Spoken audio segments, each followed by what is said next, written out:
On graduation day, she whispered, "Proud of you," for the cameras before confronting me behind the gym. 10 years later, I am the new director of risk management at Ironvale Dynamics. She is the CFO, an icon of financial discipline. I haven't forgotten the bruise hidden by my gown or her lesson on the necessity of silence. Today, I've scheduled a board meeting where the truth will finally have its say. My name is Mara Ellison. I am 32 years old now, a specialist in the calculated anatomy of risk, a career built on the principle that data never lies, even when people do. But 10 years ago, I was 22, and my education in deception had nothing to do with numbers. It took place on a football field, under a wide, indifferent Virginia sky. The day smelled of manufactured sentiment. Ravenfield High's turf gave off the scent of hot plastic and freshly cut grass, a combination that mingled with the cloying sweetness of pollen from the overgrown magnolias bordering the parking lot. A persistent wind, carrying the distant rumble of I-95, whipped across the rows of folding chairs, making the tassels on our mortarboards dance, mine, a brilliant gold against the navy blue cap, kept slapping against my cheek, a repetitive, annoying little percussion marking the end of one life and the start of another. I remember the feel of the cheap polyester gown, stiff and hot, trapping the late May humidity against my skin. Everything felt temporary, disposable. The plastic chairs, the flimsy programs, the speeches full of borrowed wisdom. My father, a man whose love was measured in shutter clicks, was documenting it all with the earnestness of a war photographer. His old Nikon, a relic from his own college days, whirred and clicked, capturing dozens of identical images of me squinting into the sun. He saw a milestone, a triumphant endpoint. He didn't see the architecture of the moment, the careful staging. Sable Quinn, my stepmother, was the architect. She stood beside me, her presence a cool spot in the humid air, while my father fumbled with his lens cap. She reached out and adjusted the collar of my gown. Her fingers were long and cool, her nails impeccably shaped, coated in a pale, bloodless lacquer. It was a gesture of maternal care for the benefit of the surrounding audience of parents and grandparents. A performance. "Hold still," she murmured, her voice a low, smooth instrument that never betrayed an ounce of genuine warmth. She smoothed a fabric that didn't need smoothing. Her eyes, the color of wet slate, met mine for a fraction of a second. There was no pride in them, only assessment. She was checking the product before it went on display. "There, perfect." She stepped back as my father raised his camera again. "Smile, Mara," he called out, his voice full of a simple, uncomplicated joy that felt like it belonged to another family, another life. Sybil positioned herself next to me, her arms sliding around my shoulders. The scent of her perfume, something expensive and sharp with notes of citrus and steel, enveloped me. She leaned in close, her perfectly painted lips brushing against my ear as the camera's flash bleached the world for a second. "Proud of you," she whispered. The words were a puff of cold air, a line delivered with flawless precision. It was the same tone she used with caterers and contractors. To everyone else, it was the touching coda to a family's collective effort. To me, it was a command. The ceremony droned on.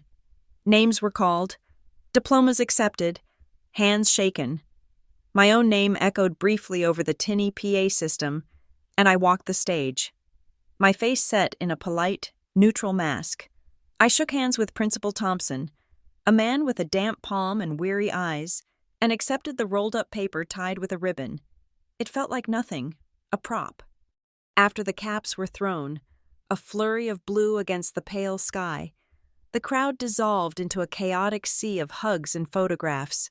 My father was beaming, his face flushed with pride. Sable stood beside him, a portrait of serene, supportive motherhood. She had orchestrated this image for years, and this was her masterpiece. "Let's get one more, just the two of you," my father said, waving me over. Sable smiled, that thin, controlled curve of her lips that never reached her eyes. "Of course." She took my arm, her grip surprisingly firm. "Let's find a better background. The light is terrible here." She didn't lead me toward the manicured rose bushes near the school's entrance, the preferred backdrop for every other family.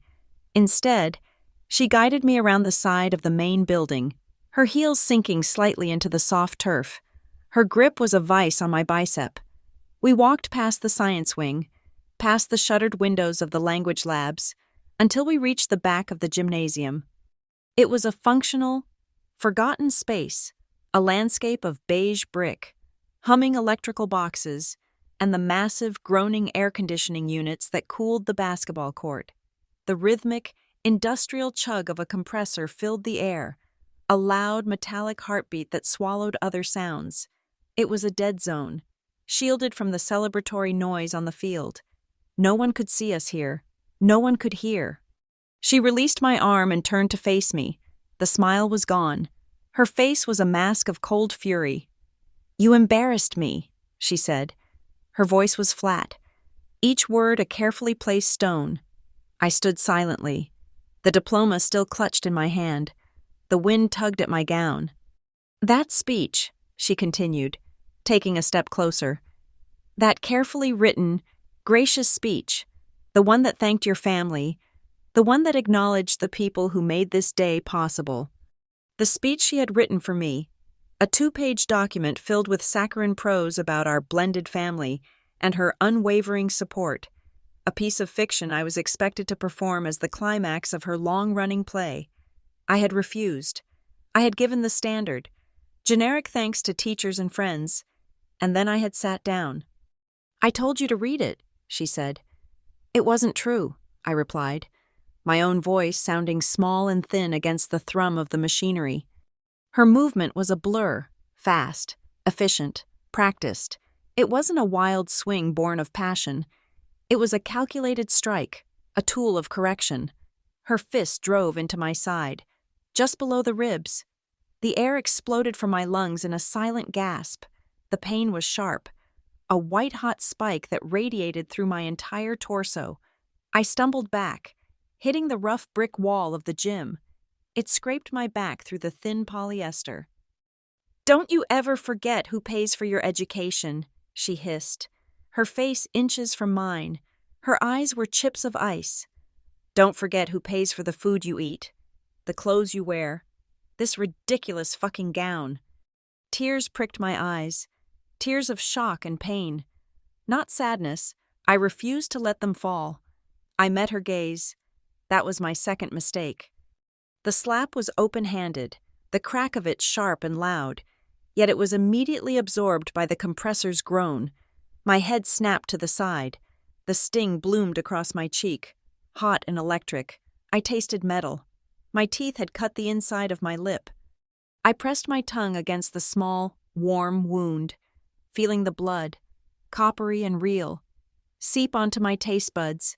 In the distance, through the hum of the machines, I heard the faint, distorted sound of the PA system.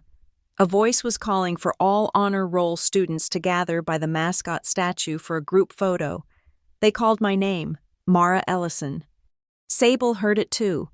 She stepped back, her expression shifting instantly. The fury vanished, replaced by the cool, serene mask of before. She smoothed the front of her silk blouse, a gesture of complete composure, as if she'd just concluded a minor business transaction. "You're wanted for a photograph," she said, her voice once again smooth and even. "Fix your face." She turned and walked away without a backward glance, her heels clicking on the narrow concrete path. I stood there for a moment, my breath shallow, the pain in my side a deep, throbbing ache. I leaned against the wall, the rough brick a strange comfort. I took a deep, shuddering breath and pushed myself upright. My cheek burned. My ribs radiated a fiery pain. A sharp, metallic tang filled my mouth, the only thing that felt real in the sudden chaos. Walking back into the sunlight and the noise felt like surfacing from deep water. The world seemed too bright, too loud. My father saw me and waved me over, his face a picture of oblivious pride. "There you are. They're waiting for you. Go on. Hurry." I joined the group of students, my peers, all of them smiling and laughing, their faces flushed with triumph. I found my place in the back row, arranging my features into something that resembled a smile. It felt like stretching a cold, brittle mask over my skin. The photographer, a harried man in a polo shirt, shouted instructions. "Taller ones in the back. Everybody squeeze in. Look at me. 1, 2, 3. The flash went off, capturing the lie. After the group photo, my father insisted on one final family portrait. Sable was already there, waiting by the rose bushes now, the perfect backdrop she had initially dismissed. She smiled as I approached, the same serene, empty smile. "Mara, darling, come stand here," she said, gesturing to the spot between her and my father. I took my place. My side ached with every breath. My cheek throbbed. I could feel the slight swelling. My father put his arm around me, oblivious. Sable placed her hand on my shoulder. Its weight felt immense, a physical manifestation of her ownership. It was not a gesture of affection, it was a brand. "Big smiles," the parent holding the camera for us instructed. I looked at the lens and I smiled. It was the best performance of my life. In that moment, staring into the black eye of the camera, I understood the lesson she had just administered behind the gym. It was not about speeches or gratitude. It was about power. It was about the violence that can be hidden in plain sight, masked by the conventions of civility and the performance of love, in public, under the glare of the sun and the scrutiny of others.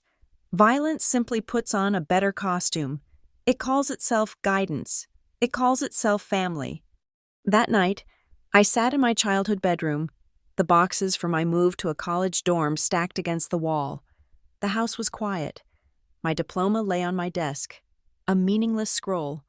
I took a single piece of notepaper, a heavy cream-colored sheet from a box I kept for formal letters, and a black fountain pen.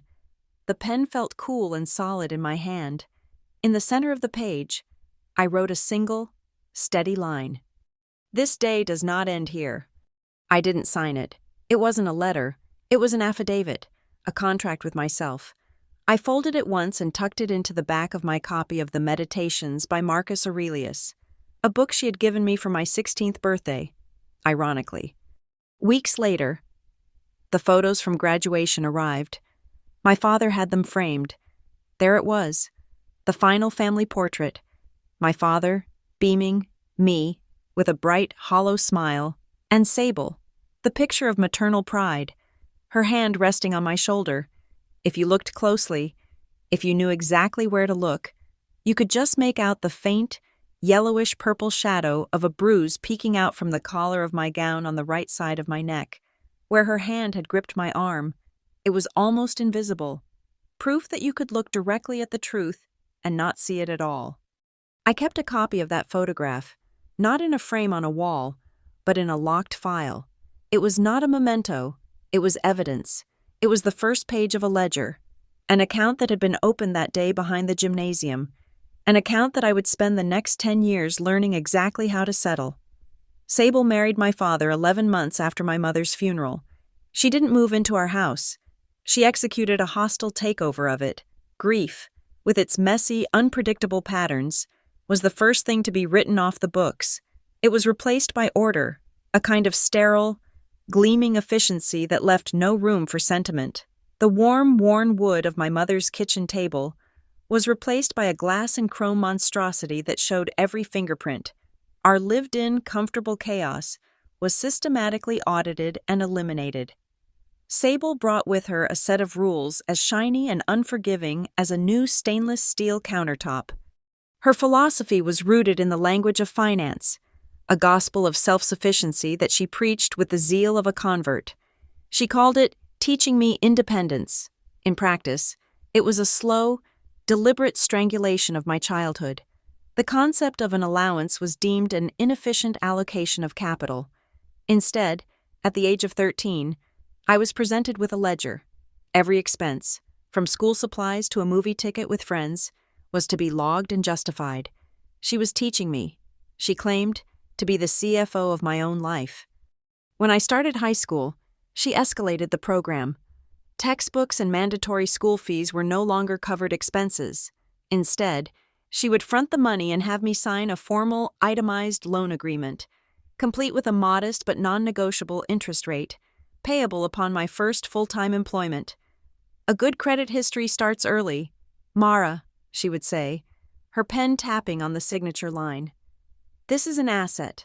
I was an asset to be managed. My needs a liability on her personal balance sheet. I learned to live on less, to need less, to show no vulnerability that could be quantified and leveraged against me. My father, hollowed out by loss, saw only the gleaming surface of the new order. He was a man drowning, and Sable had thrown him a life raft made of spreadsheets and predictable routines. He clung to the stability she manufactured, the quiet, frictionless efficiency of a house where emotions were filed away like low-priority invoices. Any protest I made, any argument we had, was recategorized by Sable during their private debriefs. My teenage anxieties were unforeseen market volatility. My requests for his time were scope creep. My grief was a sunk cost. He was too tired to fight the terminology. He accepted her framing, outsourcing the emotional labor of parenting to a woman who treated it like a quarterly audit. He chose the peace of a balanced ledger over the messy, unquantifiable value of his daughter's happiness. Sable's own career was a testament to her ruthless ambition. She was a nomad in the corporate world, moving from one financial department to the next, always leveraging her last position for a better title at the next company. Controller at a regional distributor, VP of finance at a mid-level tech firm, senior director at a private equity group. Each move was a calculated step up, a shedding of old loyalties for a better return on her investment of time. She talked about her career path the way a general talks about a campaign, full of strategic advances and tactical retreats. Her final triumphant acquisition was the position of Chief Financial Officer at Iron Veil Dynamics, a publicly traded manufacturing giant based in Brookmore. The next town over, she had arrived. Our family dinners became quarterly performance reviews. They were held with grim regularity every Sunday evening at the glass and chrome table. There was no idle chatter. The conversation revolved around metrics, performance indicators, and growth charts. My father would talk about his small architecture firm's billable hours. Sable would dissect Iron Veil's latest earnings report, her words crisp and precise. And I was the underperforming asset. My grades were the data points. An A- was a missed target. A B was a significant write-down in intellectual capital. She would compare my academic trajectory to that of the children of her colleagues, presenting their achievements like competitor data on a slide deck. I learned to feel like a rounding error in her grand calculations, a small but persistent operational loss. One evening, after I had fumbled through an explanation for a less-than-stellar grade in calculus, she set down her fork, a look of profound disappointment on her face. It was the only emotion she never bothered to conceal. "The problem, Mara, is not the numbers," she said, her voice dangerously calm. "It's your presentation. The data is meaningless without a compelling narrative. You have to learn how to present the numbers to tell the story you want told." I have never forgotten those words, the story you want told. In that moment, I understood that her entire world, her entire system of control, was built not on truth, but on the manipulation of it. She didn't care about the reality behind the numbers. She cared only about the perception they created. That was her language. And I made a silent, solemn vow in the sterile silence of that dining room that I would learn to speak it better than she did. I would become fluent in the grammar of her power, not to join her, but to one day dismantle her, line by line, cell by cell. When it came time to choose a major in college, the decision was simple. I didn't choose finance, which was about the presentation of numbers. I didn't choose accounting, which was about the recording of them. I chose risk management. I chose it because risk is the discipline of finding the truth hidden beneath the polished narrative. Risk is the practice of stress testing the story everyone wants to believe. Risk is the art of predicting and quantifying the consequences of lies. Risk. I had learned, speaks the truth far more reliably than people do. It searches for anomalies, for deviations from the pattern, for the single, misplaced digit that can unravel an entire empire of fiction. It was the perfect weapon. For 10 years, I honed that weapon. I graduated top of my class. I earned my certifications. I worked for a consulting firm in Chicago, auditing companies 10 times the size of Iron Veil. I learned how systems work and, more importantly, how they are broken. I learned to trace the ghost trails left by illicit transactions, to read the metadata of a fraudulent file like a confession. I built a reputation for being meticulous, relentless, and unnervingly quiet. I was very, very good at my job. Then, the position at Iron Veil Dynamics opened up. Director of Risk Management. It was a senior role, reporting directly to the CEO and the audit committee of the board of directors. It was perfect. I applied. I went through 3 rounds of interviews. I presented a case study on identifying and mitigating internal fraud that made the chief legal officer sit up straight in his chair. They never made the connection between me and their star CFO. My father and I share a last name, but Ellison is common enough, and in the corporate world, no one imagines the shark swimming toward you was spawned in your own sterile little fishbowl. The offer came via email on a Tuesday morning. I accepted it within the hour.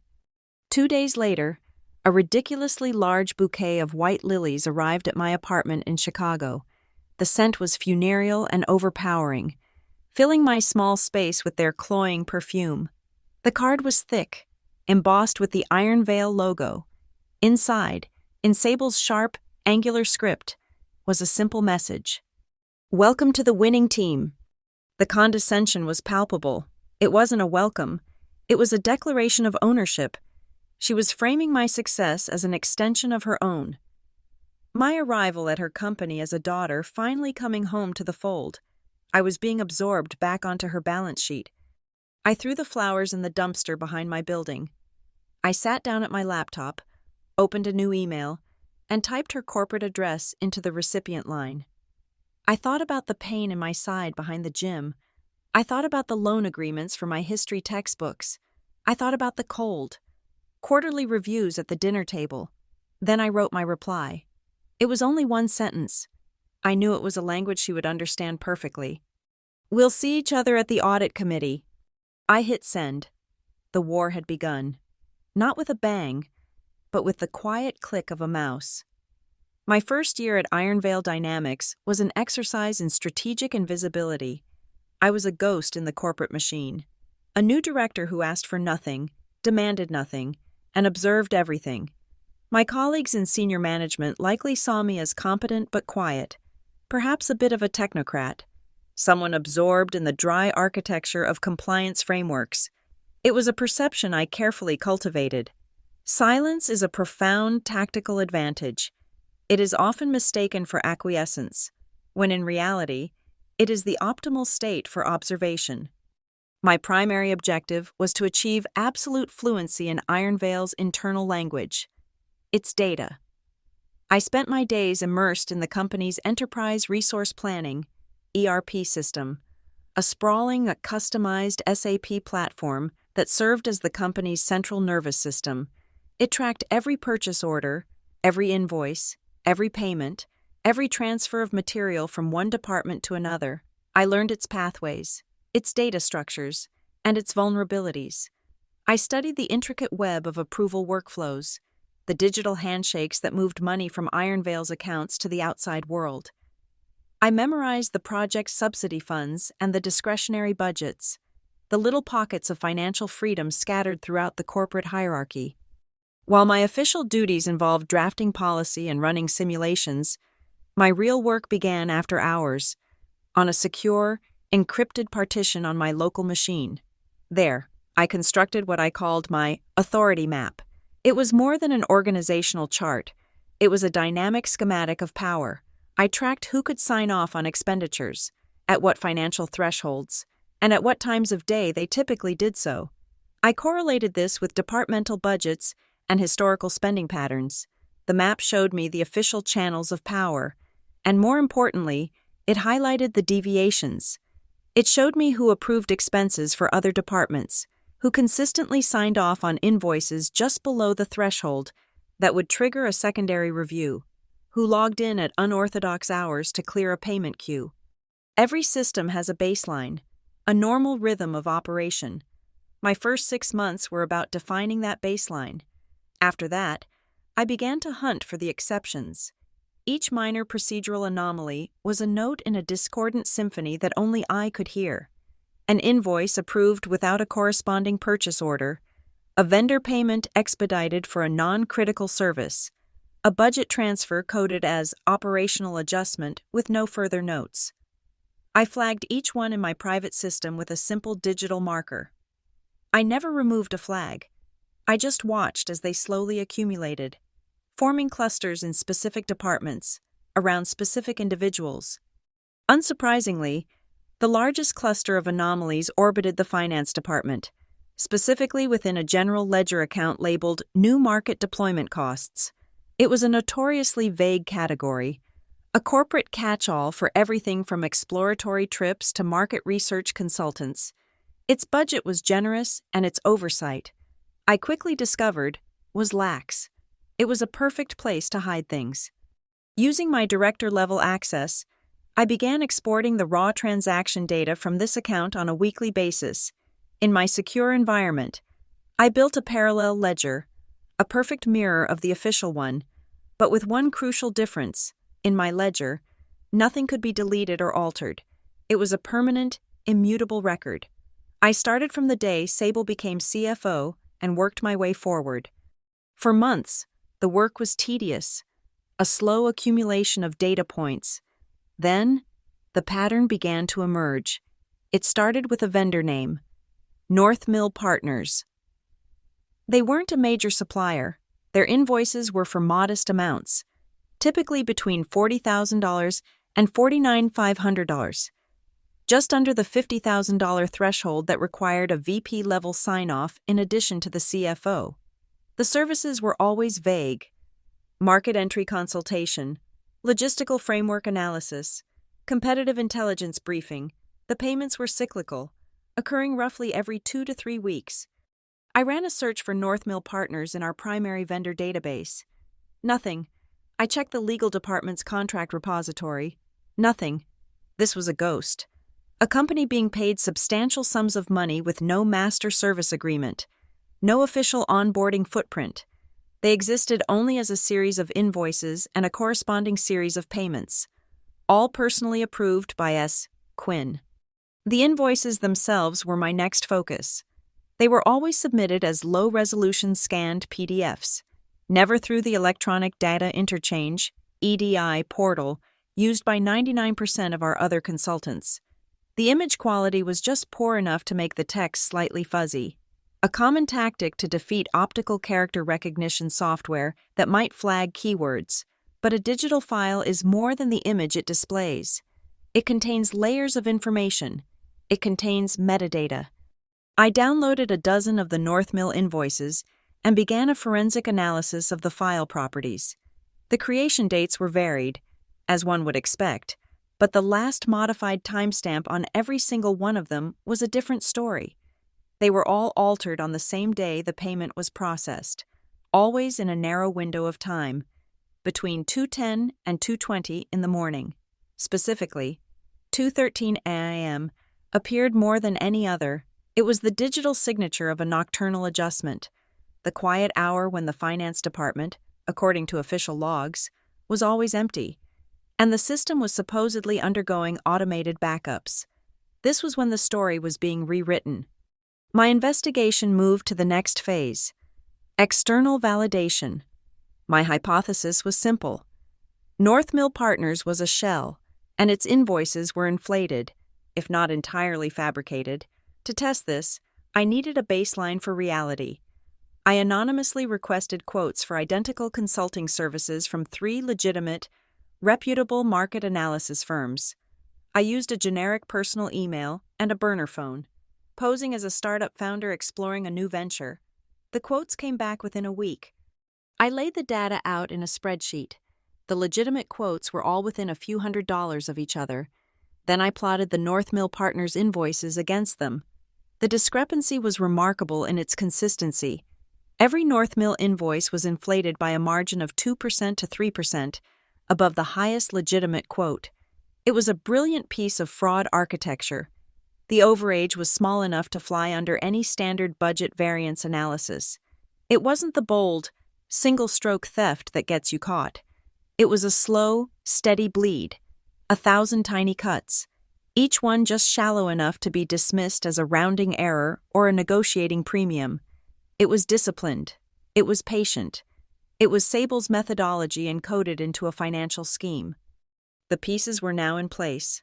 A phantom vendor, a recurring cycle of payments that cleverly ducked below oversight thresholds, invoices that were digitally manipulated in the dead of night, and a consistent, subtle over-invoicing scheme that skimmed a small percentage off the top of every transaction.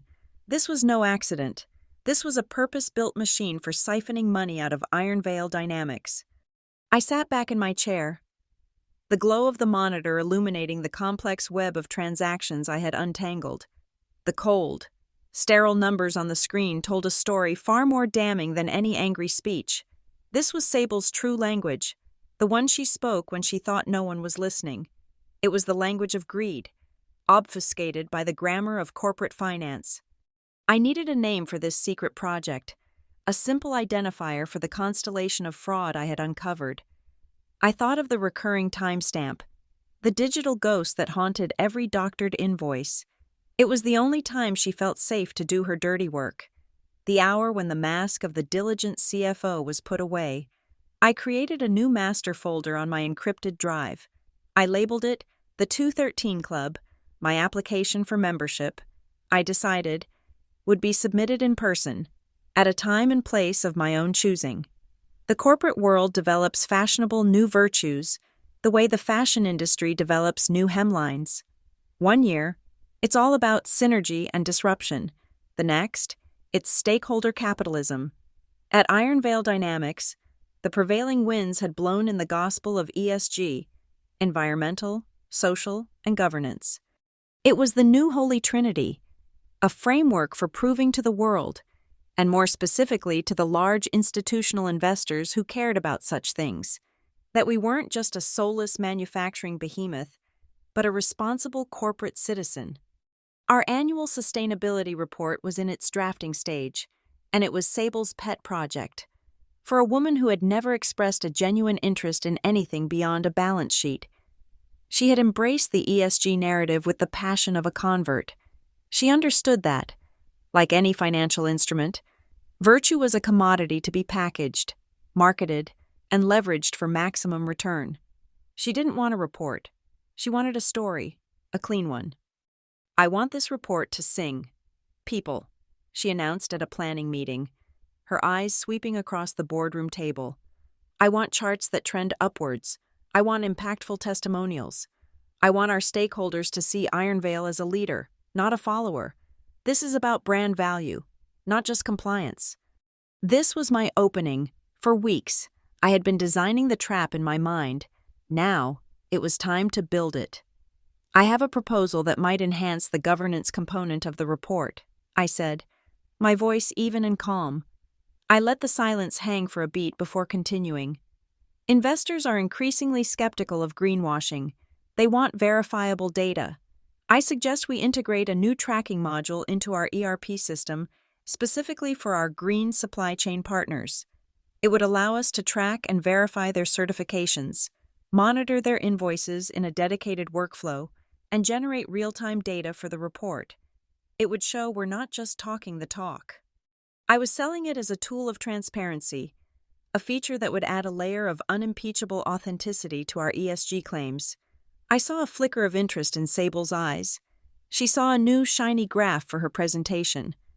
The chief technology officer started to raise an objection about integration timelines, but Sable cut him off. "That's exactly the kind of proactive, data-driven initiative I'm looking for," she said, directing a rare, approving glance at me. "Mara, run with it. Put together a project plan." Later that afternoon, she stopped by my office. She leaned against the doorframe, a picture of casual authority. That was a good idea in there, Mara, she said. Thank you, I replied, not looking up from my screen. Just remember the objective, she added, her voice dropping slightly. Make it look good. Give me the data I need for the narrative. This is a PR document, not a federal audit. Don't go digging for problems that don't exist. Clarity is the goal, I said, my voice neutral.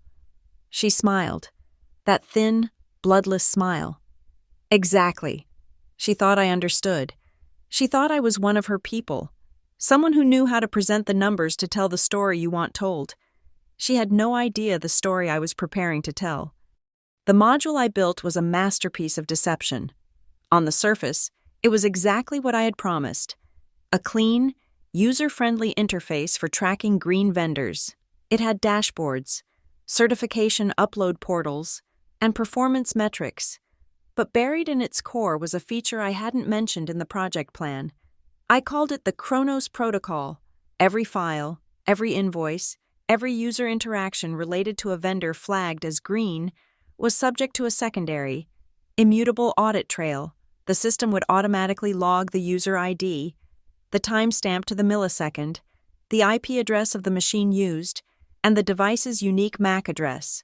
Crucially, this log wasn't written to our standard servers. It was pushed via a secure, one-way API call to a worm. Write once, read many, server hosted by our external legal counsel's data retention firm. It was a digital vault. Data went in, but it could not be altered or deleted. Not even by someone with the highest level of system administration privileges. Not by a CTO. And certainly not by a CFO. I had created a truth machine and disguised it as a marketing tool. I rolled out the new module 2 weeks later. Holding training sessions and circulating user guides, I presented it to Sable and her team, highlighting the beautiful dashboards it could generate. She was delighted. It was exactly the kind of glossy, tech-forward garnish she wanted for her report. The bait was in the water. I had to wait for her to take it. I didn't have to wait long. 10 days after the module went live, I ran my nightly check on the Kronos logs, and there it was. North Mill Partners, the phantom vendor from the 213 Club, had just been added to the system and flagged as a premier green partner.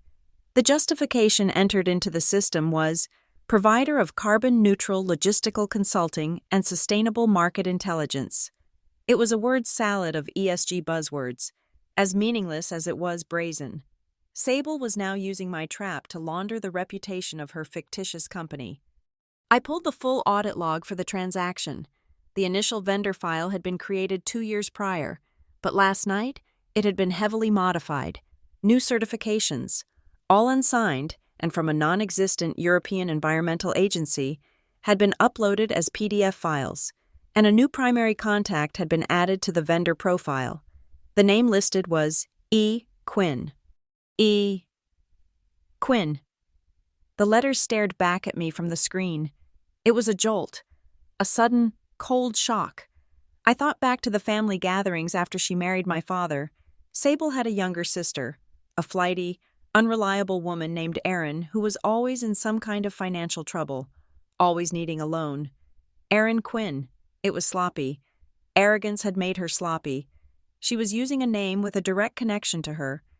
Assuming no one would ever have a reason to look this closely, she was hiding in plain sight. For a moment, I wasn't in my office.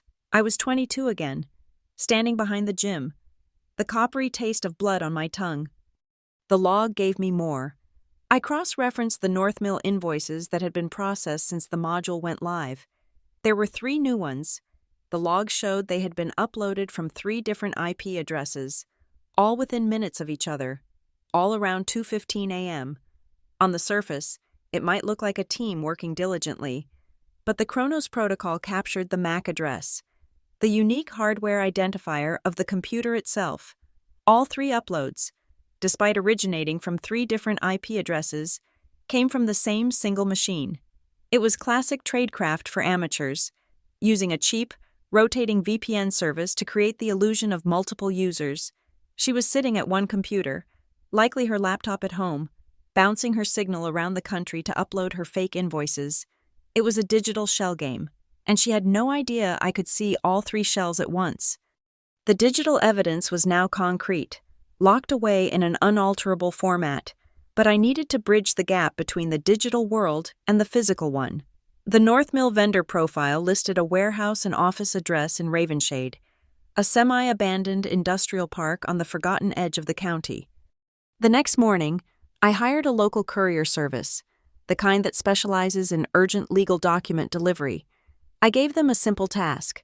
I told them I was from Iron Vale's legal department and needed a signature on a time-sensitive contract amendment from North Mill Partners at their listed address. I gave them the documents, a stack of blank paper in a sealed envelope, and an electronic signature pad. "It's crucial that you get a signature from anyone at the office," I instructed, "and please call me the moment you arrive at the location to confirm the suite number." Less than an hour later, my phone rang. It was the courier. "Ma'am, I'm at the address you gave me for North Mill Partners," he said, his voice echoing slightly.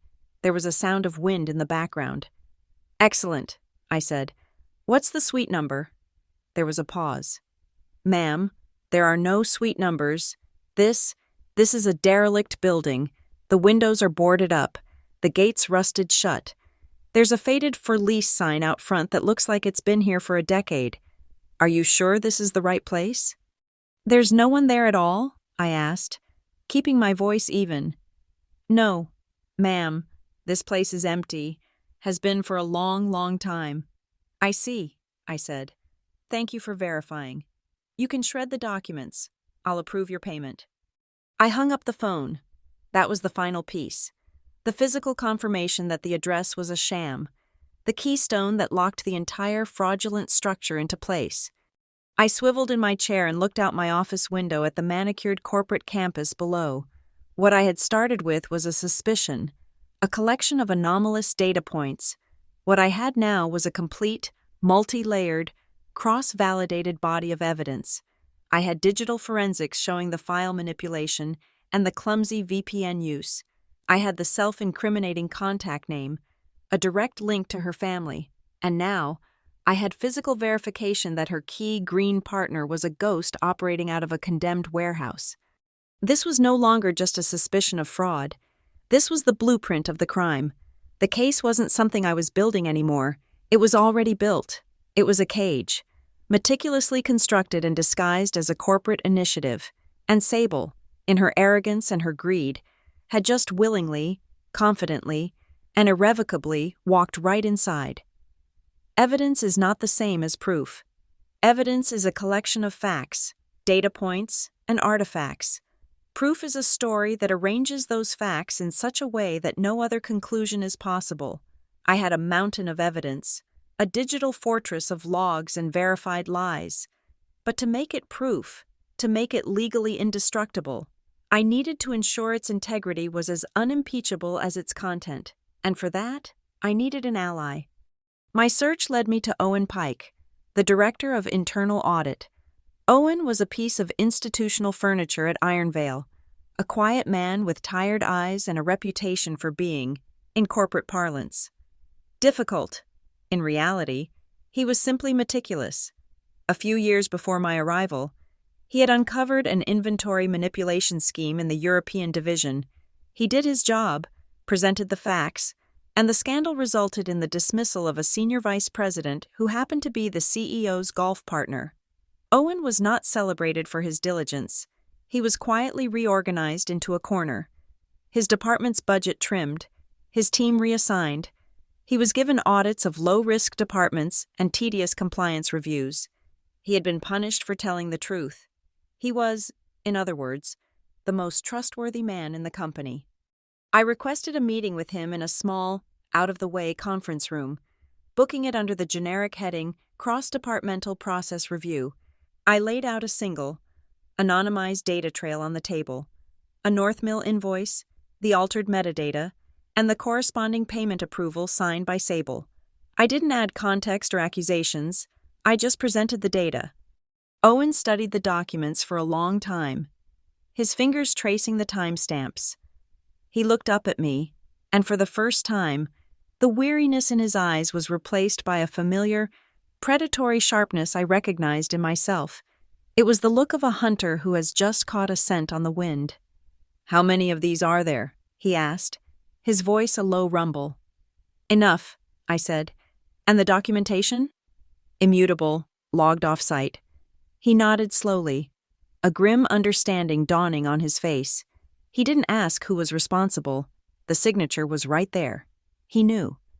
"What you have here is a liability," he said. "What you need is a formal, defensible chain of custody, something that will stand up not just to a board inquiry, but to federal investigators." Our alliance was forged not with a handshake, but with a shared protocol document.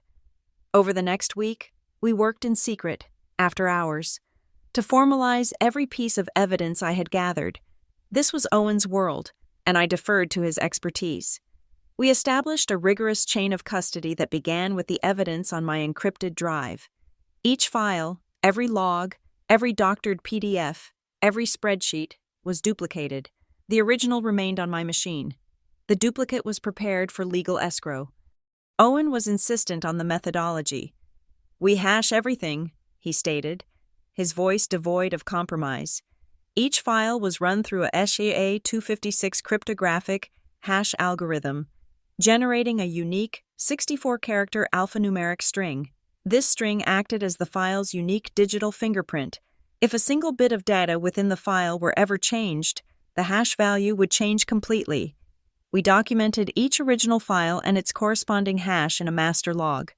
This log itself was then timestamped using a network time protocol, NTP server, which synchronized to the atomic clock, ensuring the timestamp was accurate to the nanosecond and could not be repudiated. The hashed files, along with the master log, were then transmitted through a secure, end-to-end encrypted channel to a dedicated server managed by Sterling & Cole, the prestigious law firm Ironvale, kept on retainer for major litigation. This was a critical step.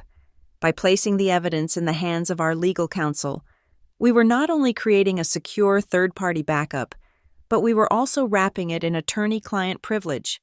The evidence was no longer just my private research. It was now a corporate asset being prepared for potential legal action.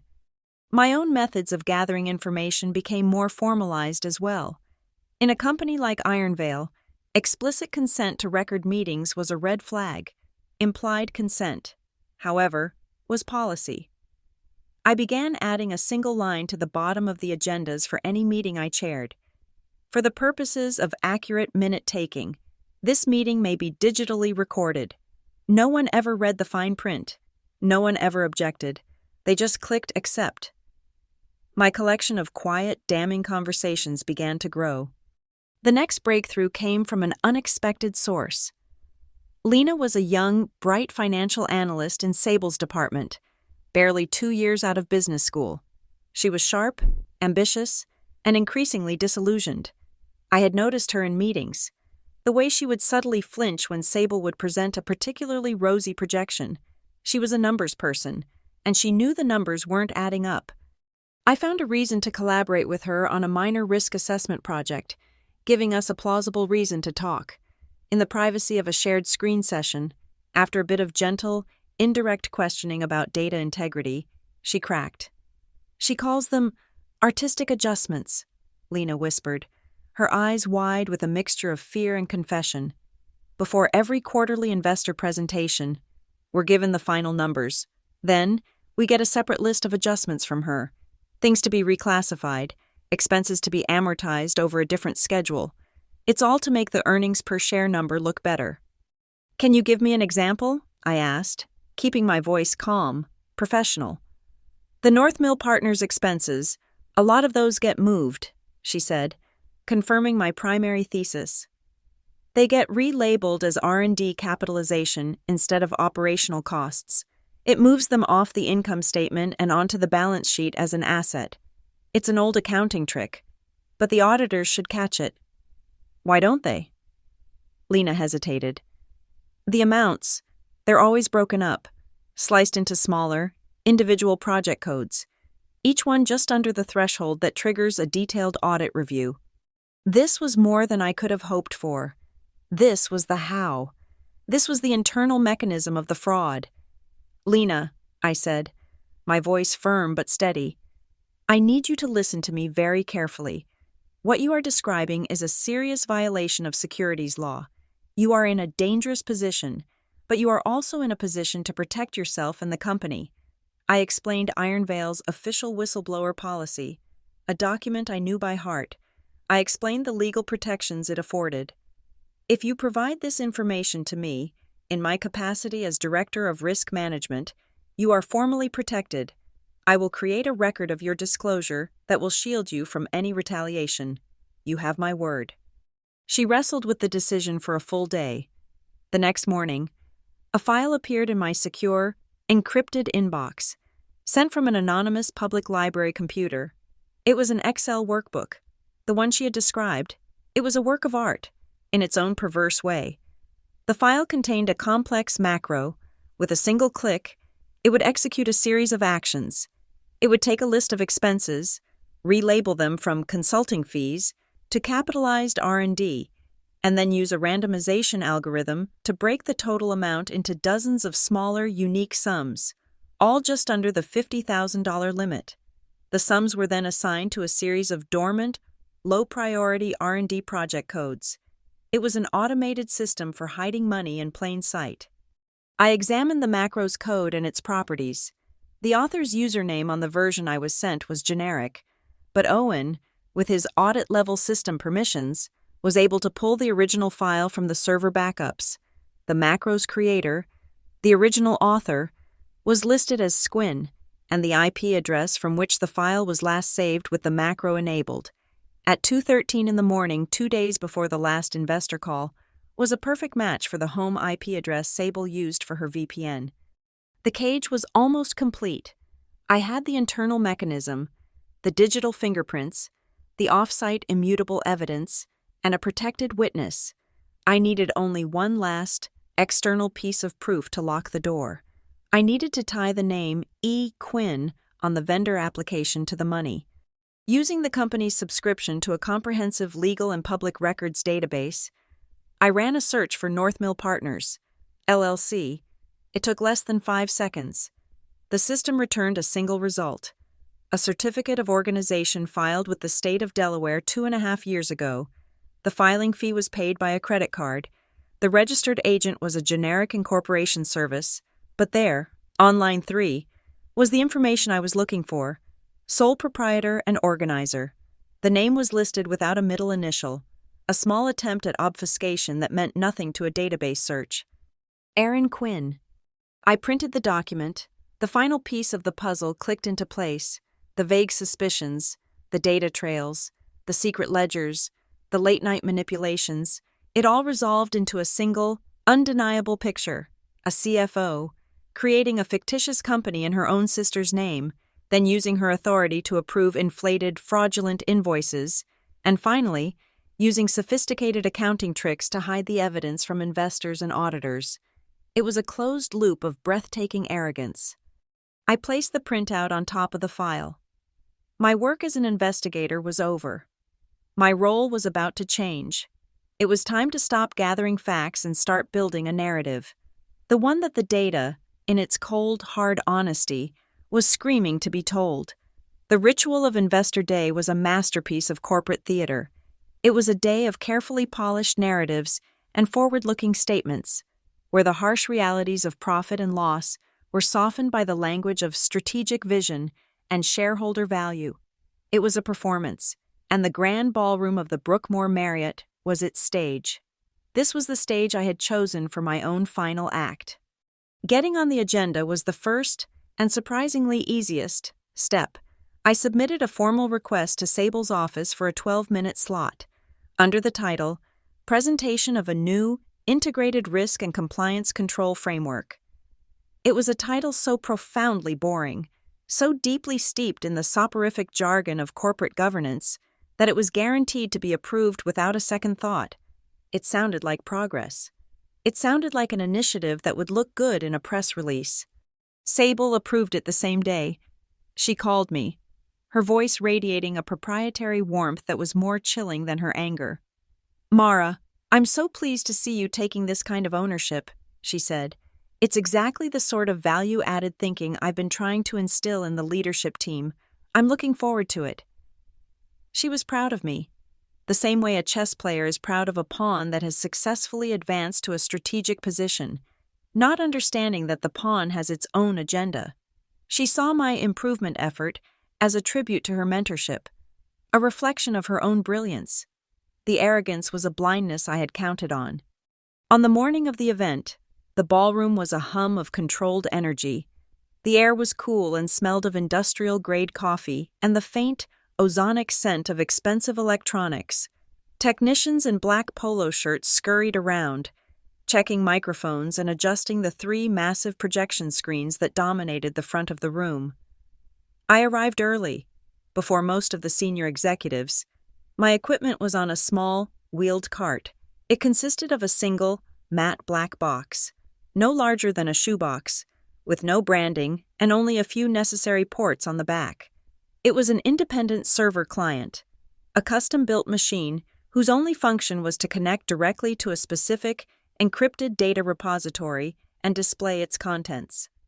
The lead AV technician, a harassed-looking man named Dave, intercepted me. "Ms. Ellison, you can plug your laptop into the podium here, HDMI or USB-C. "I won't be using a laptop," I said, my voice calm and even. "I'll be using my own display driver." He looked at the black box with suspicion. "We can't guarantee it will interface with our switcher."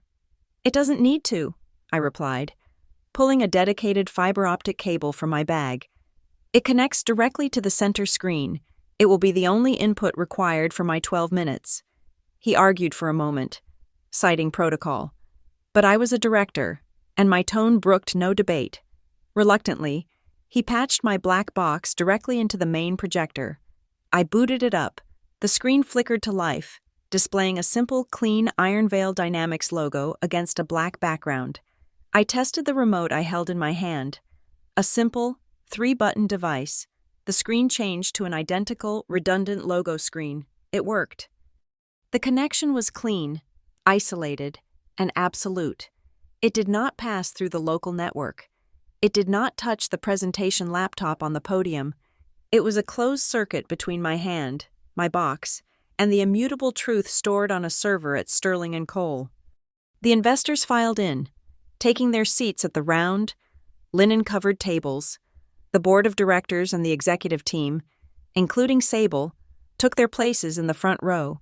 She looked radiant, powerful in a sharp, tailored navy suit. She caught my eye and gave me a small, encouraging nod, the benevolent queen surveying her court. I returned a neutral, professional smile. My presentation was scheduled for 11:15 a.m., just before the lunch break. I watched as the CEO gave his soaring opening remarks, followed by the COO's detailed operational review.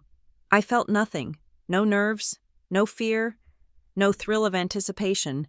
I felt only a profound, cold clarity, the stillness of a diver about to step off a high cliff into deep water.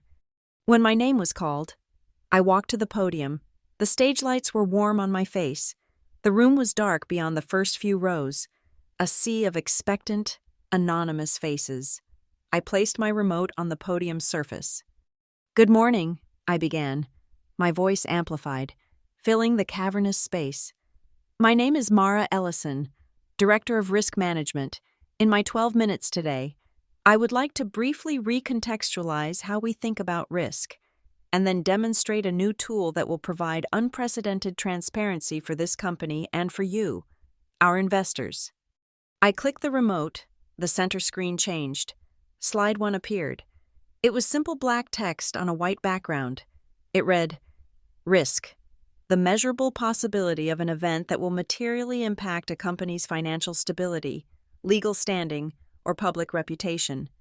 I spoke for 2 minutes about abstract concepts, mitigation strategies, compliance frameworks, the evolving landscape of corporate governance.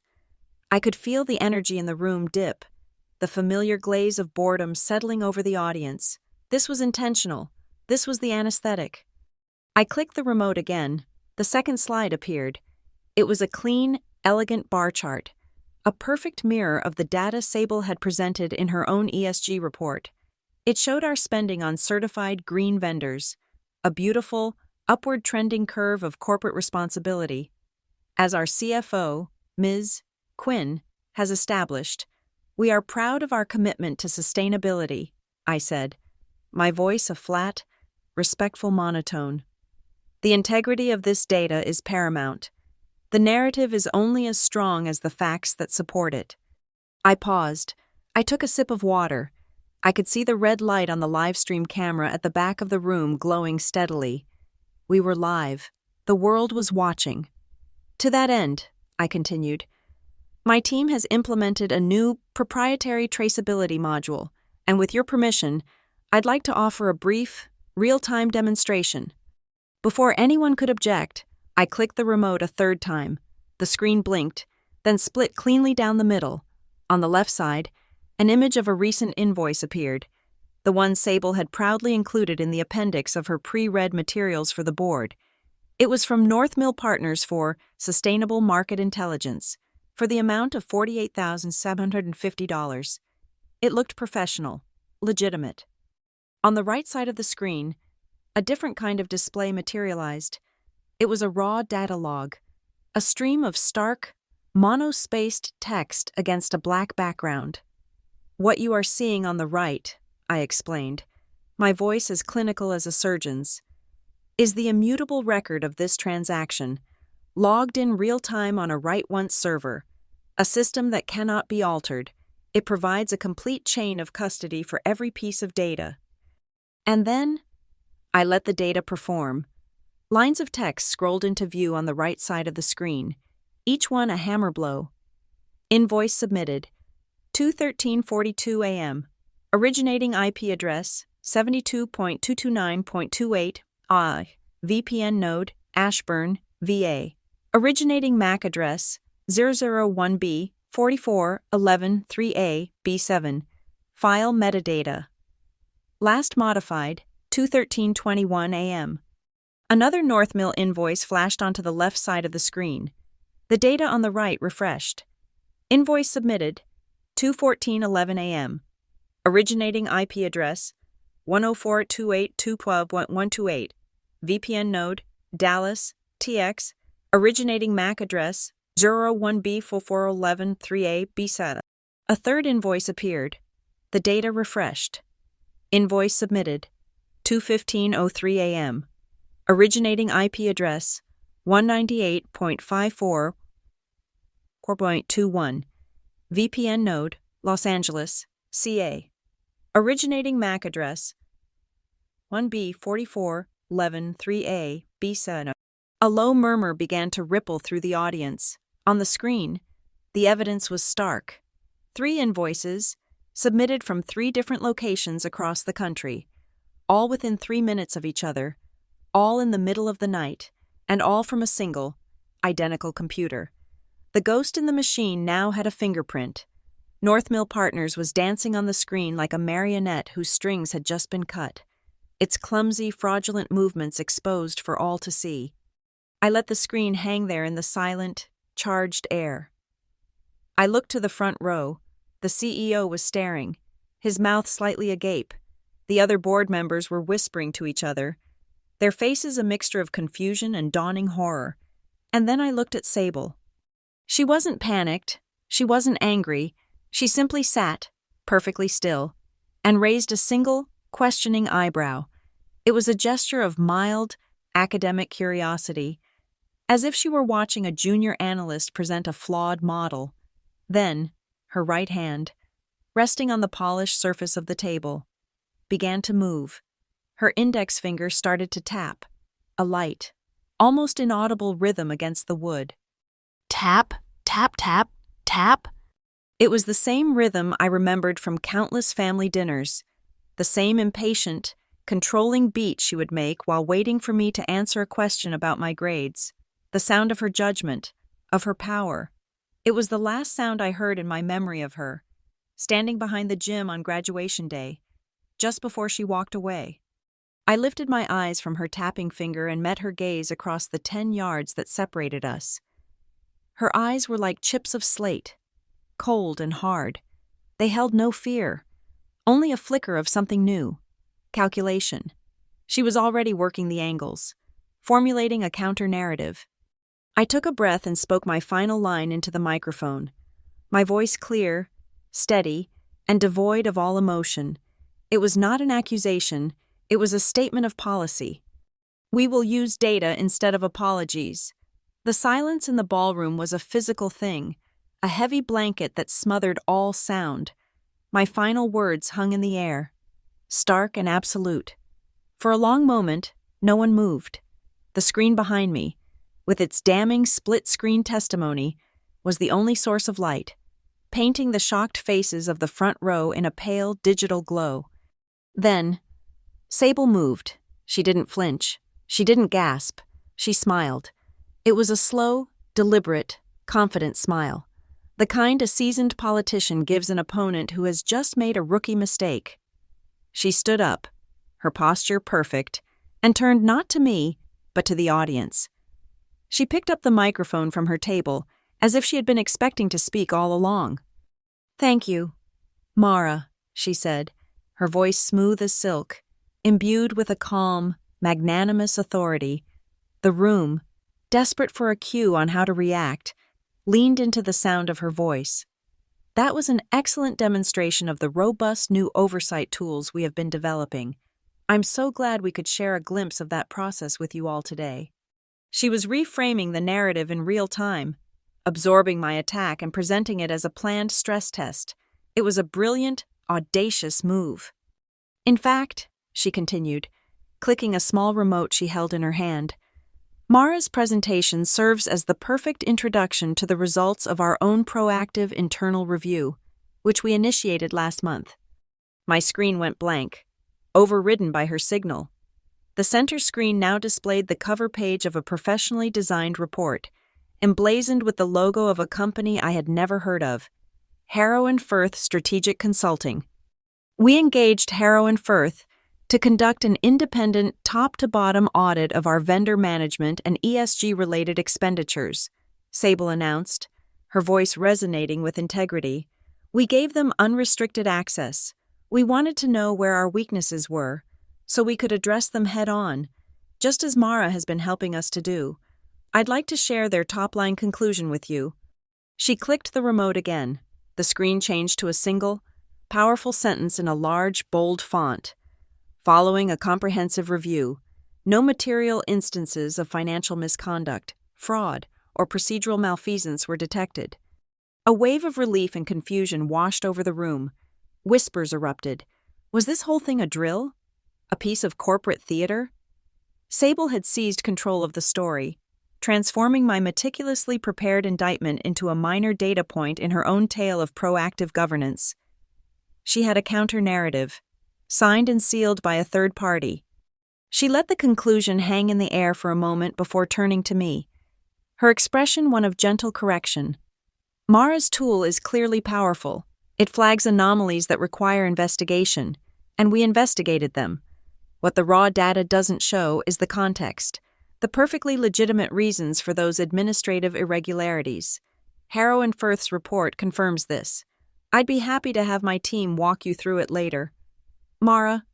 She was dismissing me, patronizing me, painting me as a diligent but naive junior officer who didn't understand the bigger picture. The trap I had set was about to be dismantled and repurposed as her trophy. I did not raise my voice. I did not engage in her narrative. I held my simple 3-button remote and waited for her to finish. When she paused for effect, I pressed the button to regain control of the screen and spoke into the podium microphone, my voice cutting through the murmurs. "Thank you for that clarification. Ms. Quinn," I said, my tone as formal and dry as an auditor's. "The Harrow & Firth report is a new data point. For the sake of a complete record, could you please provide the Master Services Agreement code for Ironvale's contract with Harrow & Firth?" It was a simple, procedural question, a boring question, but I saw a flicker in her eyes, the first hairline crack in her perfect composure. She hadn't anticipated a question about procurement. I don't have that specific code on hand," she said, waving a dismissive hand. Our legal department can certainly provide it. That won't be necessary, I replied. Our new framework integrates all vendor contracts for full transparency. I clicked my remote. My black box went to work. On the left side of the screen, the Harrow and Firth report remained. On the right, the system pulled a new file from the Sterling and Cole server. It was the fully executed contract for consulting services between Ironvale Dynamics and Harrow and Firth. I highlighted the relevant section, blowing it up for the entire room to see. The contract had been executed 3 weeks ago, and on Schedule C, under the section marked Third-Party Brokers and Agents, there was a single entry: the broker who had brought Harrow and Firth to Ironvale, who had negotiated the terms of their independent audit, and who had received a handsome 5-figure commission for their services, was a company named North Mill Partners. The gasp from the audience this time was sharp and unified. The lie was now compounded, the cover-up inextricably linked to the original crime. She hadn't just buried the fraud, she had used the proceeds of the fraud to pay for the shovel. Furthermore, I continued, my voice relentless, it is standard practice to log the provenance of all third-party reports submitted to this board. I clicked the remote again. The data log on the right side of the screen changed, now displaying the metadata for the pristine, exonerating Harrow and Firth PDF report she had just shown. Final authoring software: Adobe Acrobat Pro. Original creation date: yesterday, 11:42 p.m. Last modified by user: Squin. Last modified from IP address. Address: her home address, a matter of public record. Last modified timestamp: today, 2:13:58 a.m. The 213 Club had just admitted its final piece of evidence.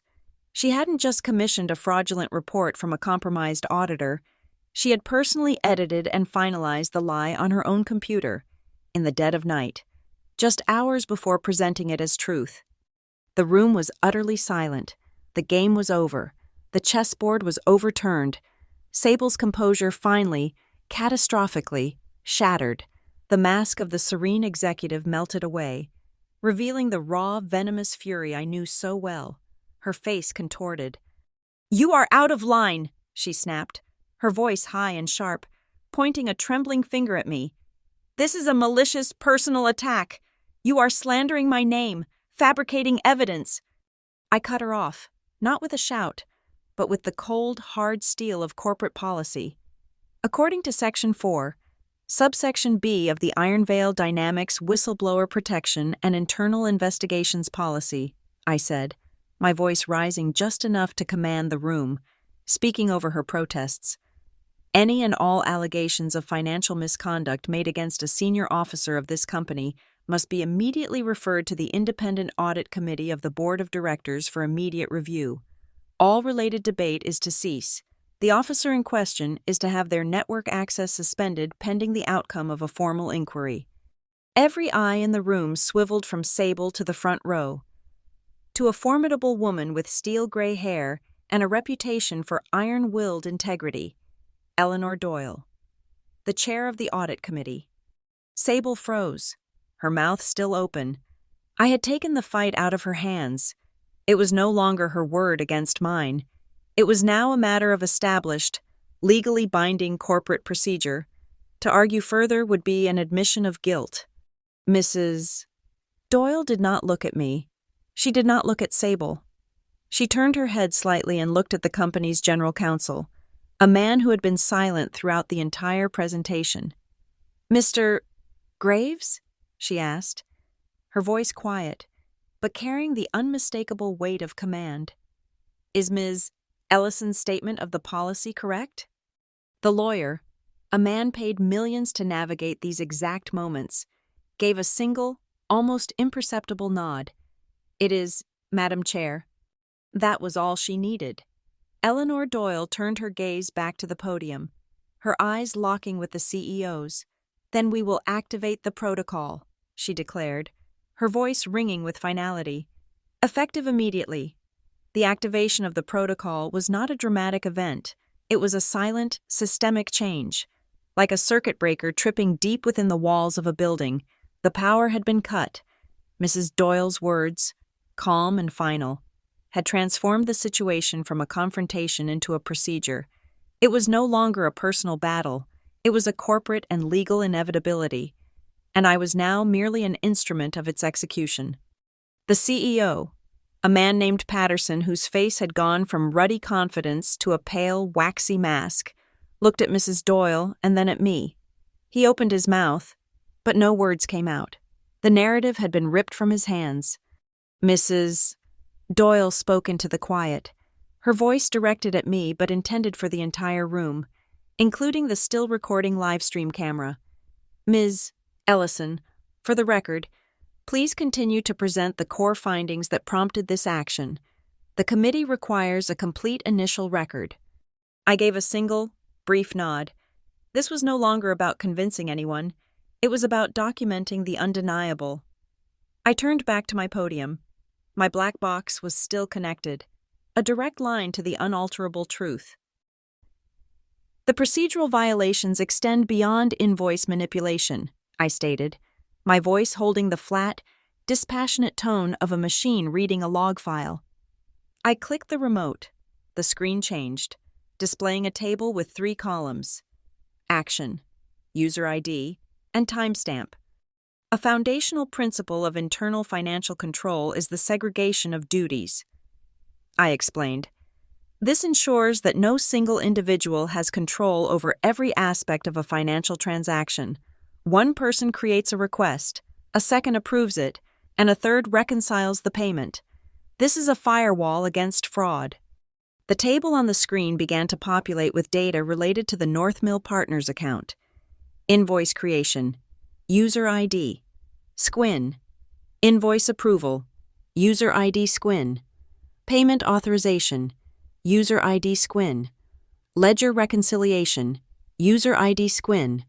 Line after line scrolled into view, a monotonous, damning litany. It was a one-woman show. The same user ID, Sable's unique network identifier, appeared in every column for every fraudulent transaction. She was the requester, the approver, and the bookkeeper. She wasn't just breaking the firewall. She had designed a system where no firewall existed. These actions represent a catastrophic failure of internal controls, orchestrated and executed by a single actor, I said. I clicked the remote again. The digital evidence is corroborated by physical security data. The screen now showed a split view. On the left was a list of dates and timestamps, all corresponding to the 2:13 a.m. modifications. On the right, a series of grainy, black and white still images appeared. They were captures from the security camera in the hallway outside the executive offices on the 4th floor. Security logs confirmed that on each night a fraudulent file was modified. Motion sensors detected activity within the CFO's office.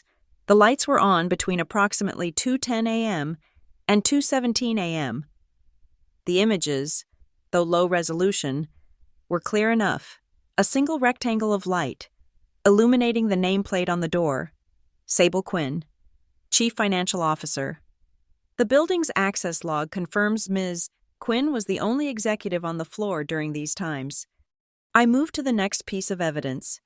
Verification of the primary vendor, North Mill Partners, was also conducted in the physical world. The screen changed again, displaying the courier's electronic receipt from his attempt to deliver the dummy legal documents. The vendor address on file is a condemned, derelict property.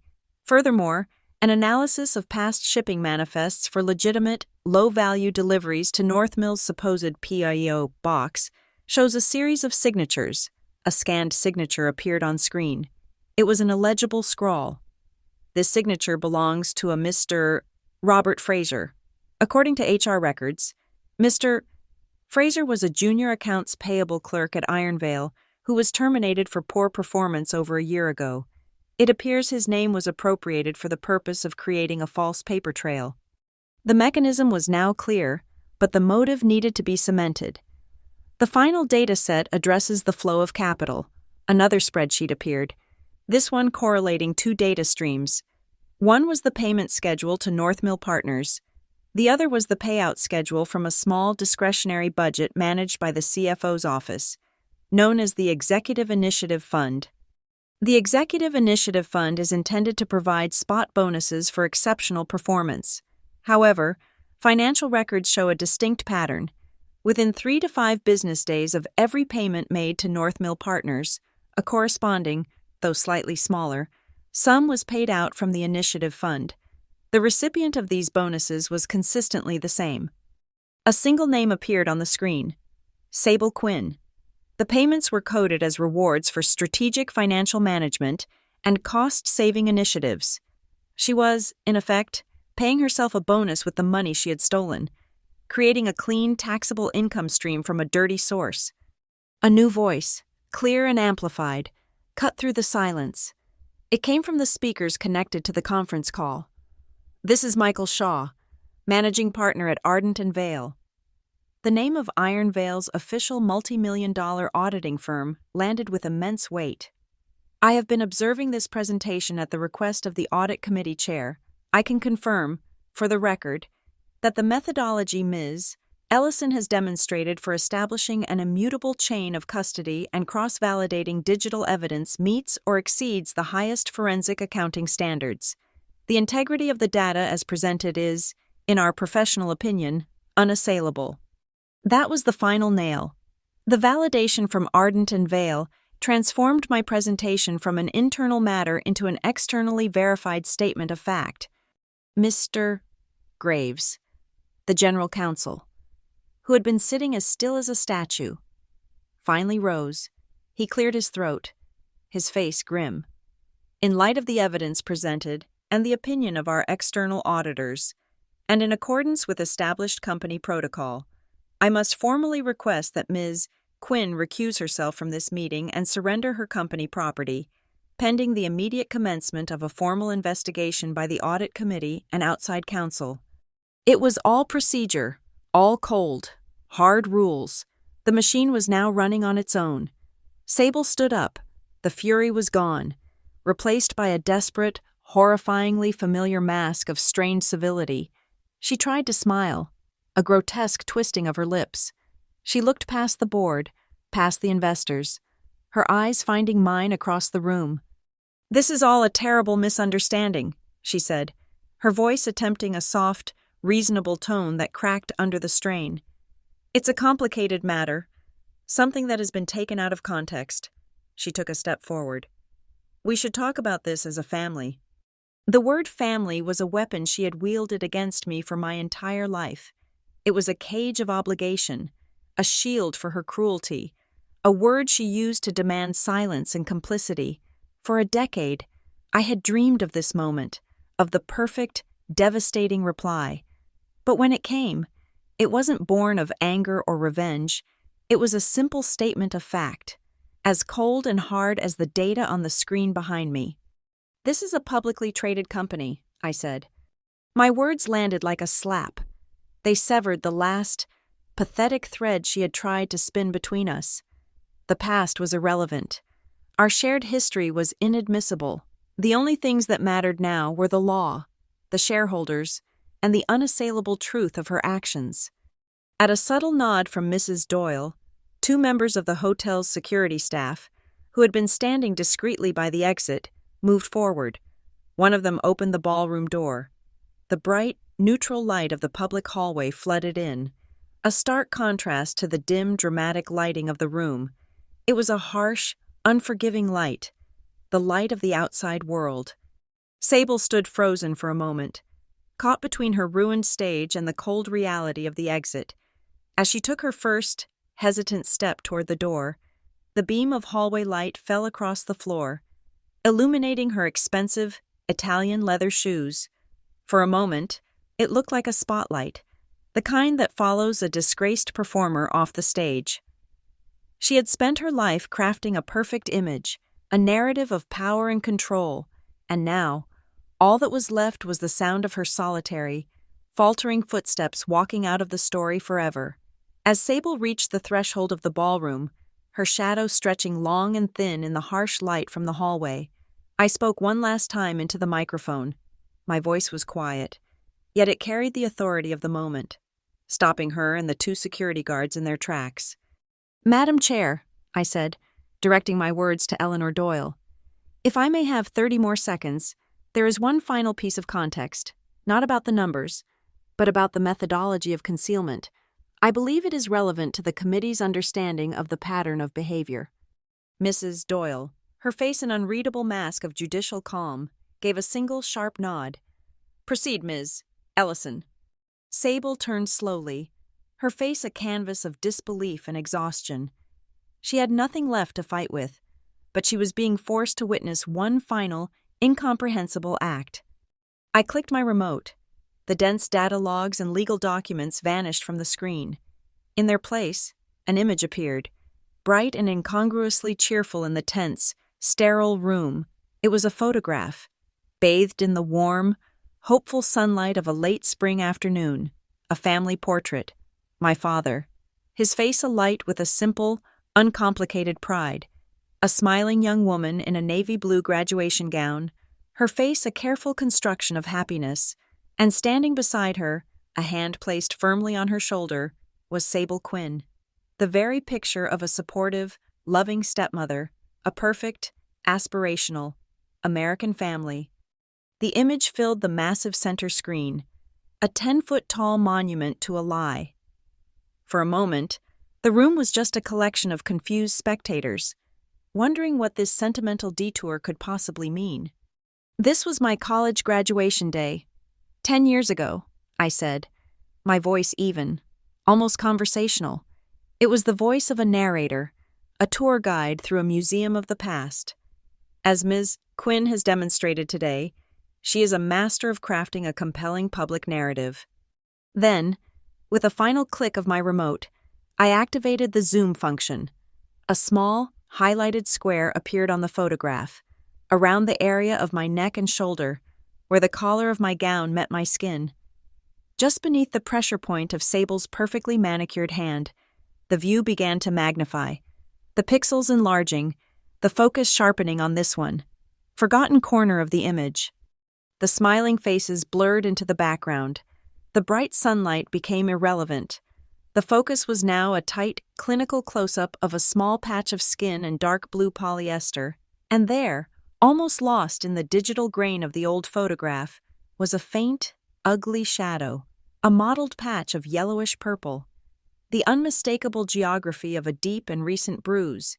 It was small, it was subtle, it was designed to be overlooked.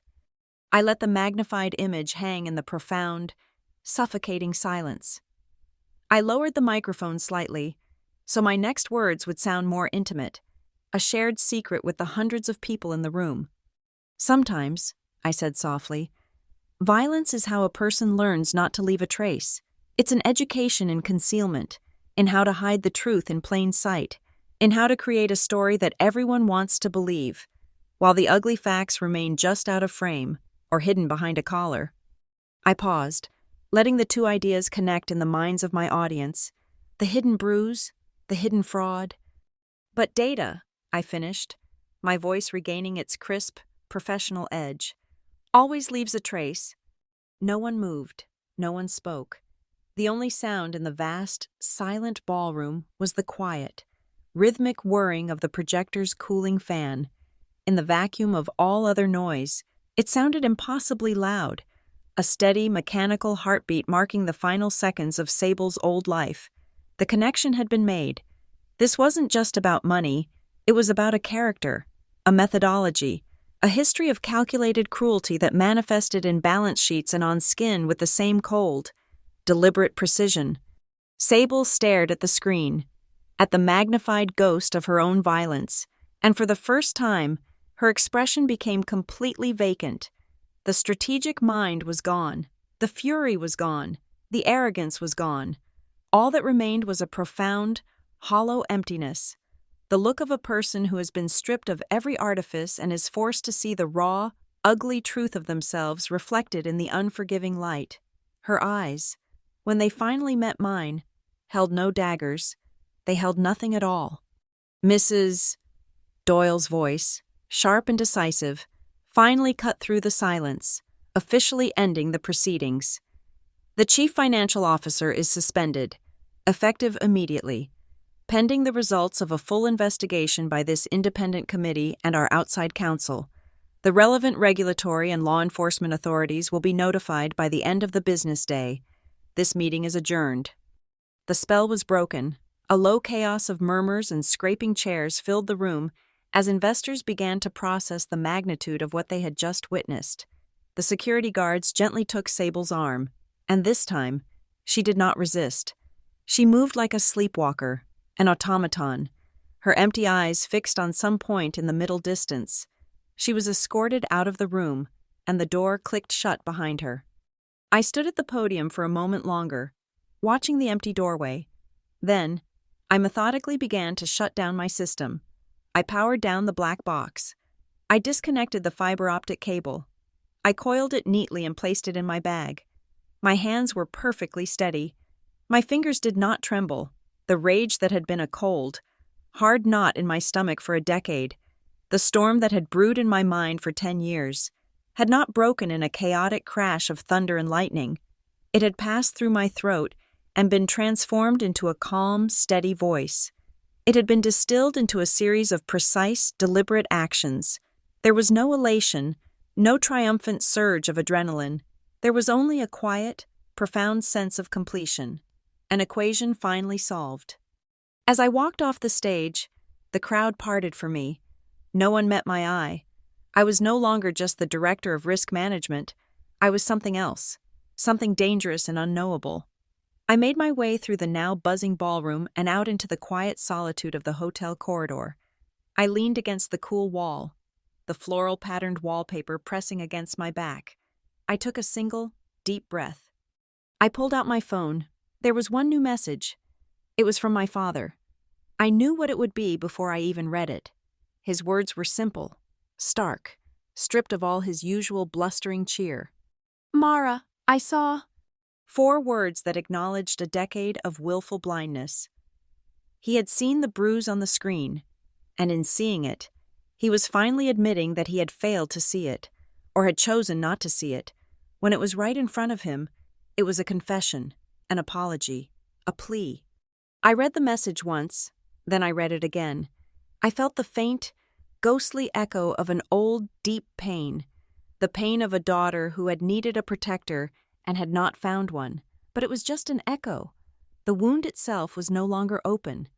I did not type a reply. I did not feel anger or a desire for retribution. I felt nothing but a quiet finality. He had seen, that was enough. My story with him, and my story with her, was now over. There was nothing more that needed to be said. This chapter, at long last, had enough words. I locked the screen and slid the phone back into my pocket. I didn't wait for the aftermath. I didn't stay to watch the corporate carrion birds descend, to listen to the frantic whispers of the board members, or to accept the silent, fearful deference of my colleagues. My part was over. The mechanism I had built and set in motion was now running on its own, and it required no further input from me. I collected my bag, my black box, my neatly coiled cable, and I walked out of the ballroom, through the stunned lobby, and into the elevator. The ride down to the subterranean parking garage was silent. I watched the numbers light up in reverse, descending from the world of polished narratives and public reckonings into the cool, concrete truth of the building's foundation. When the doors slid open, the air that greeted me was different. It was cool and still, thick with the smell of damp concrete, cold exhaust, and old oil. My footsteps echoed as I walked across the painted lines of the parking spaces. The sound was sharp, lonely, each heel strike a distinct report in the cavernous silence. It was an acoustic landscape I recognized, the same stark, functional echo, the same way sound bounced off hard, unforgiving surfaces. It was the sound of the space behind the Ravenfield High Gymnasium, a place for things not meant to be seen, a space designed to muffle the sounds of correction and consequence. I stopped beside my car, a simple, anonymous sedan. In the distance, I heard the faint ding of the elevator I had just exited. I didn't turn to look. I heard the low mechanical whir as the doors slid open, then the heavier, more final thud as they closed again, carrying Sable away. There was no shouted farewell, no whispered, venomous promise of revenge. Her exit from my life was not a dramatic, fiery explosion. It was the quiet, impersonal, mechanical closing of a door, the sound of a system completing its function. The false, whisper-thin memory of "proud of you" that had echoed in my mind for a decade was finally gone, replaced by the definitive metallic sound of that final closure. I pulled out my phone. I didn't open my messages. I didn't look at the news feeds. I opened the encrypted note-taking app where I had kept the records, the timelines, the entire architecture of my decade-long project. I scrolled to the very bottom of the file labeled The 213 Club. It was a document filled with thousands of lines of data, timestamps, and annotations, a sterile, factual account of a long and patient hunt. I typed one final sentence, a simple, declarative statement that served as the final entry in the ledger, the line item that closed the account forever. My silence has expired. I saved the note and locked the phone. Just as the screen went dark, it vibrated in my hand. A new email had arrived. The sender was the Office of the General Counsel, on behalf of the Audit Committee. The subject line was clinical, regarding today's proceedings. The message was brief, stripped of all emotion or personality. It was the voice of the machine I had set in motion. Thank you for your adherence to corporate procedure in bringing this matter to the attention of the committee. A formal, independent investigation is now underway. You will be contacted by outside counsel for a formal deposition.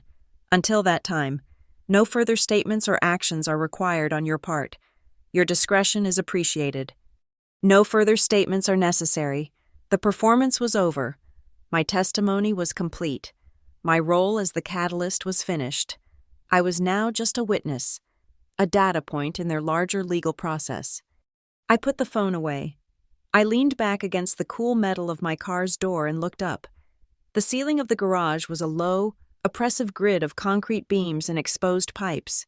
A long, flickering neon light fixture cast a pale, sterile glow over the rows of empty cars. Its reflection was captured on the curved, dark glass of my windshield.